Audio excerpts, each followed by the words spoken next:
So I did the live tweeting. I hope you were there for that. It was entertaining. We have about 3.5 million Twitter followers now. It's a little big army out there. I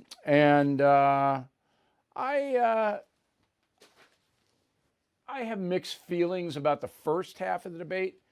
I didn't think anybody really stood out, but then it turned. So let's walk through it. The first thing that struck me was that Kamala Harris, every time she answered a question, it was about her. Me, Kamala Harris, Senator Harris, me.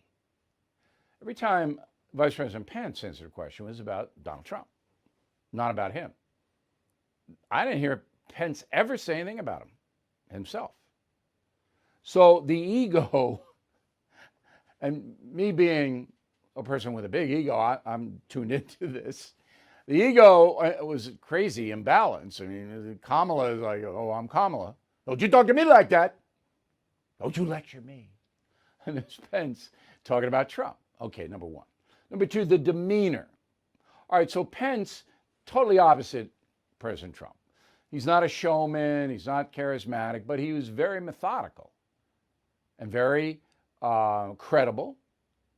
Knew what he was talking about. Not a lot of stammering. All right, presented himself pretty well. He was respectful. I mean, he ran through the stop signs, but that's what they're all going to do. Senator Harris was immature. All right, so let me show you first what I'm talking about, and then we'll get into it a little bit deeper. Go.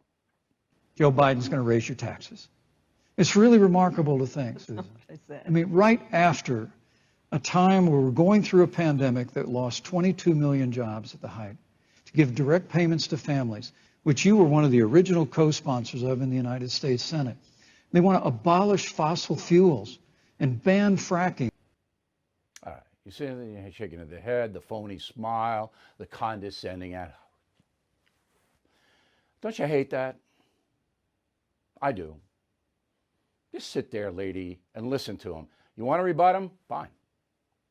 But the truth is that everybody on this planet with an IQ over 80 knows if you win and Joe Biden wins, everyone's taxes are going up. Everybody. Because the federal government will start to tax everything, not just income.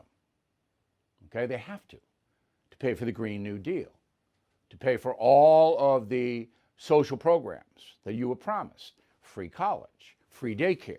Right? Have to. All right? There aren't enough people earning more than $400,000 a year to finance a tenth of what you were promised.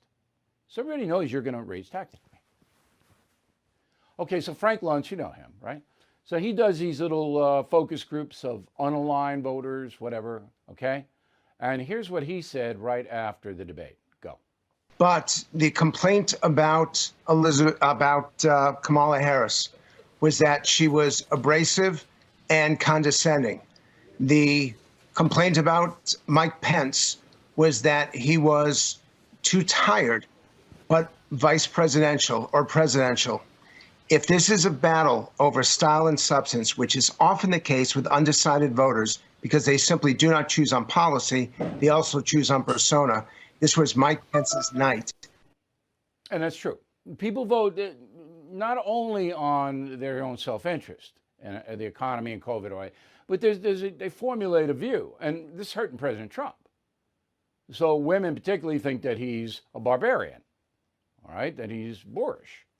Well, here now we have a woman who's disrespectful all day long, condescending is the right word, and that's going to stick. That's going to stick.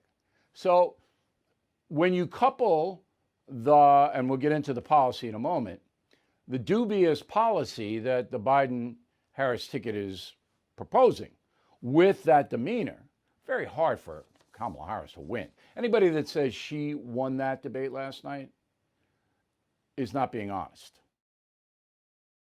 Bill O'Reilly is back on TV and only on The First. No Spin News, every weeknight at 8 p.m. Eastern, only on The First.